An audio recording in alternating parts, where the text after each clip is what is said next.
यहाँ पे मंच पे बैठे हुए शिमाली जी, भरत भाई, रामजीत सिंह जी, अमरनाथ भाई जी, सुंदरेशन जी, अशोक भाई हमारे, माई, राधा बहन और किशन भाई, मधुकांता बहन, गडकरी काका।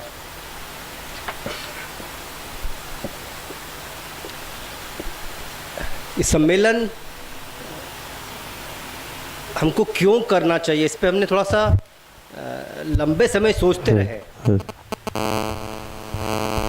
हम कई साथी अलग अलग समय पे मिलते रहे कहीं कहीं, और उसके बारे में बातचीत करते रहे कि सम्मेलन करना है कि नहीं करना है तो किसका करेंगे, किस विषय पे करेंगे, किसको बुलाएंगे। इस पर काफ़ी लंबा विमर्श, लंबा मंथन मित्रों में हुआ है। और जैसा कि अशोक भाई ने बताया अभी 2 मिनट पहले कि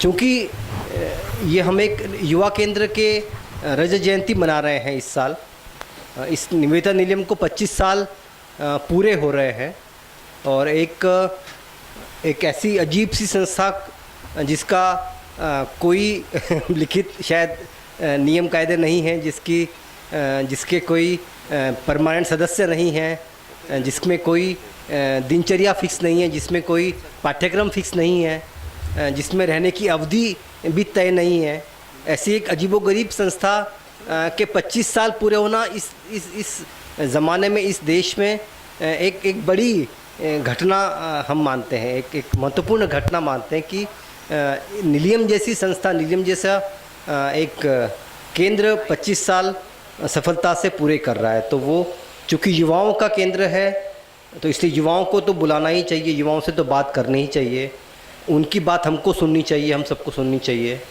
इस भूमिका के साथ इस सम्मेलन का ज़मीन तैयार हुई है, इसका भूमिका तैयार हुई है। अब अगर हम बात करें इसके विषय, इसके जो मूल थीम है, यहाँ पे कुछ साथी शायद अंग्रेज़ी समझने वाले होंगे। I am sorry, I am continuously speaking in Hindi. There are so many friends who don't understand Hindi. So I am just telling that since we are celebrating a 25th year silver jubilee of this organization, this youth center, so it is better to call upon all the youths from the different states, different organizations, different walks of life, and we should interact together. We should listen their ideas, their views, and they should listen to us also. So that is why we are going to celebrate this silver jubilee as a youth seminar here.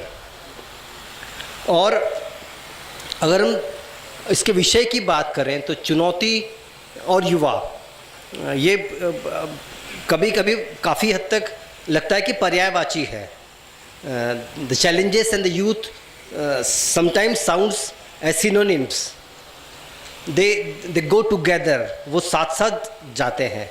जहाँ चुनौती होगी वहाँ आपको युवा नज़र आएंगे, और जहाँ युवा खड़े हैं वहाँ चुनौतियाँ भी होंगी। हमेशा ऐसा होता है। तो आज के समय की चुनौती की हम अगर बात करें तो सबसे पहले 2-3 चीज़ें उभर के आती है कि भाई हमारी को नौकरी नहीं मिलती, करप्शन बहुत है ना, और शिक्षा की स्थिति ख़राब है, और गरीब लोग गरीब हो रहे हैं, अमीर लोग अमीर हो रहे हैं, विषमता समाज में बढ़ रही है। तो ये इस तरह की समस्याएं हम एकदम सतही तौर पर सरसरी नज़र पे अपन देखें देश में क्या है चुनौती आज, तो हमको इस तरह की हम एक सूची 5, 10, 15, 20, 50 ऐसी लंबी सूची हम लोग बना सकते हैं। लेकिन थोड़ा सा हम जब इसका विषय की बारे में सोच रहे थे, उसके लिए भी 2-3 दौर में चिंतन हुआ। तो हमने ये कोशिश की है कि हम थोड़ा सा सतही सुपरफिशियल समस्याओं की बात ना करें, हम थोड़ा सा गहरे में उतरने की कोशिश करें, थोड़ा अंदर की बात करने की कोशिश करें, थोड़ा मर्म को पकड़ने की कोशिश करें कि अगर करप्शन है या अगर नौकरी नहीं मिलती है तो समस्या सिर्फ सामने वाले नहीं कि उस व्यक्ति ने मुझसे 200 रुपये मांग लिए, मैंने उसको 200 रुपये दिए कि नहीं दिए। समस्या सिर्फ उतनी नहीं है, समस्या है उसकी अर्थव्यवस्था की जड़ों में, हमारे नैतिक सामाजिक मूल्यों के अंदर। तो हम उन चीज़ों की बात करें जिनके कारण से वो समस्याएं आज हमको नज़र आती हैं। तो इसलिए जो अगर आपके पास वो एजेंडा मिला होगा नीले कागज़ में छपा हुआ, नीले रंग से छपा हुआ, तो उसमें हमने कोशिश की है कि हम थोड़ा सा समस्याओं के भीतर की बात करें, उसके ऊपर के जो नज़र आते हैं उसकी हम लोग बात नहीं करें। और मैं अंत में ये चाहूँगा कहना कि यहाँ पे काफ़ी चीज़ें लिखी हैं, भावनीता सुबह लेके आई थी। तो हम देखते हैं कि जब भी दुनिया बदलने का हम इतिहास देखें किसी भी तरह से, वो चाहे अध्यात्म के क्षेत्र में हो, समाज के सुधार के क्षेत्र में हो, कुरीतियों को हटाने की बात हो, या राजनीतिक स्वतंत्रता पाने की बात हो, या नई दुनिया बनाने का सपना देखने की बात हो, हमेशा आपको उस आंदोलन के, उस प्रवाह के, उस अभियान के केंद्र में आपको नेतृत्व के रूप में भी और एक आम कार्यकर्ता के रूप में भी युवा ज़्यादा नज़र आएंगे, क्योंकि दुनिया को बदलने की क्षमता, ताकत, सपने देखने का हौसला सिर्फ युवाओं में होता है।